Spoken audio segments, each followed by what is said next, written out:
Assalamualaikum warahmatullahi wabarakatuh. Good morning, good afternoon, good evening, and good night, everyone. First of all, I thank to Allah who has given me the health and the opportunity to present the journal this time. Thanks to all those who have helped me, and thanks to all for watching this presentation. Previously, let me introduce myself. My name is Azizatul Lathif from Sharia Accounting, to be class. Now I will be presenting a journal written by Nawir Yuslem, Nur Hayati, and Ahmad Fauzul Hakim Hasibuan with the title Analysis of the Problems of Islamic Financial Literacy for Muslim Scholars. I am interested in this journal because, in my opinion, as a student of the Economic and Business faculties, especially Sharia-based, it's very important to increase knowledge about the problems of financial literacy. Okay, the economic turnaround in a country is seen by those whose people have a better financial understanding. The determining factor in the future isn't the number of financial resources available to a person, but the ability to manage them effectively and achieve their goals. The majority of Indonesian people are Muslim. It's hoped that a large number of people who are principally Muslim can develop the Islamic financial industry to increase the Islamic financial market in Indonesia. One way is by increasing Islamic financial literacy. For the diagram, we can see that the Islamic financial literacy index in Indonesia is still low. To increase Islamic financial literacy, one of the strategies is through the role of religious scholars and community organizations. Historically, the role of Islamic scholars and community organizations has been very influential in developing Islamic economics, especially in Indonesia. For example, the presence of Islamic banking for the first time in Indonesia was started by the Islamic community of Muhammadiyah and Nahdlatul Ulama. Their research is more focused on the area of North Sumatra. Their study aims to investigate the problem of the literacy level on Islamic financial among the ulama, because research about financial literacy and the role of ulama is still relatively small.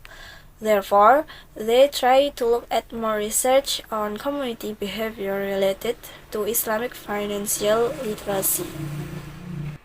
Their study used data from scholars engaged in the field of Dawah Islamic community organization, including Nahdlatul Ulama, Muhammadiyah, Al-Wasliyah, and the Indonesian Ulama Council located in North Sumatra. The new thinking presented in their study is to look at the role of ulama in Islamic social organizations in North Sumatra, such as in increasing Islamic financial literacy to achieve sustainable community financial welfare of the people. The present study uses the ENP, a mathematical theory developed by Saati, as a new generation of analytic hierarchy process to allow one variable to deal systematically with dependence and feedback, which can capture and combine tangible and intangible factors by using a ration scale. ENP has three basic principles. One, decomposition, which is used to create complex problematic structure. Two, comparative judgment, which are carried out to put pairwise comparisons or parallel comparisons of all combinations of elements in a cluster seen from the parent cluster.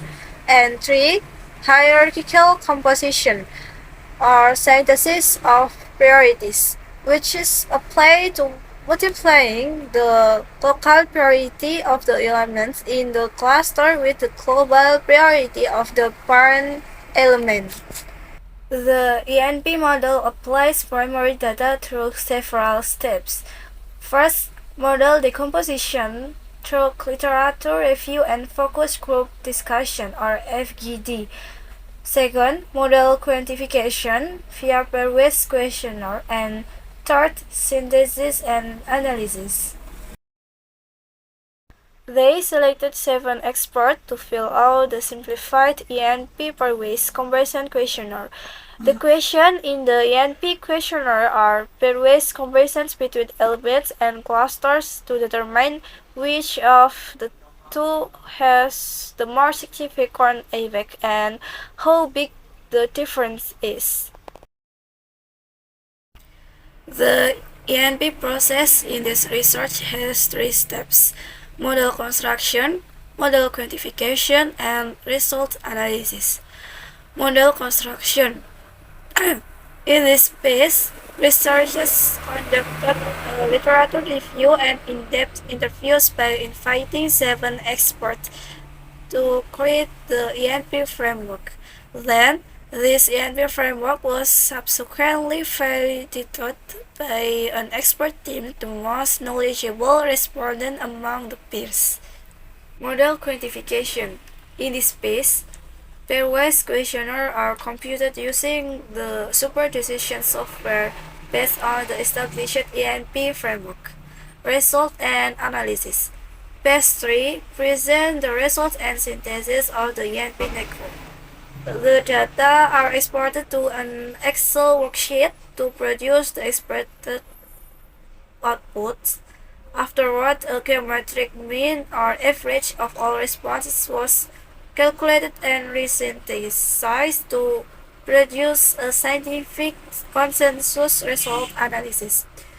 Subsequently, Kendall's coefficient of concordance or Kendall's W is computed to determine the level of agreement among raters of respondents. After being inventoried, found 3 important aspects in determining the problem of Islamic financial literacy through the role of ulama. The 3 aspects are: 1. Aspect of Islamic financial literacy. Aspects of Islamic financial literacy are considered important to be mastered by scholars because scholars, in this case are preachers, will make it easier to increase literacy to the public. 2. Communication aspect of da'wah. The most important factor in increasing financial literacy through the role of ulama is how the ulama give their da'wah message to the community. This aspect is considered important if the da'wah communication carried out by the right ulama and right on target. 3. Collaboration aspect. The last aspect is the aspect of cooperation. This aspect is also considered important when there is cooperation by several parties, be it academics, financial service authorities, and ulama who in this research are they in Islamic community organizations. Based on the methodology used, namely the analytic network process or ENP, to see the priority scale according to the ulama. In this case, the research of every Islamic community organization, Islamic banking practitioners, and the financial service authority and academics who are respondents in this study. Then, the results can be seen in the table. From the data in this table, we look for the average, and the result is like this.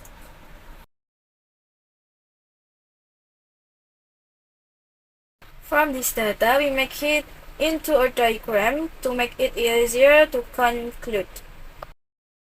First diagram, we can see that the communication aspect has the highest average. So, the communication aspect is a top priority in determining strategies to increase Islamic financial literacy. The findings are in line with the result of research conducted by Ristiana, who concludes that the transformation of the Da'ir's role isn't only as a messenger of revelation, but must be able to have the ability as a counselor, facilitator or mediator, manager, problem solver, and entrepreneur.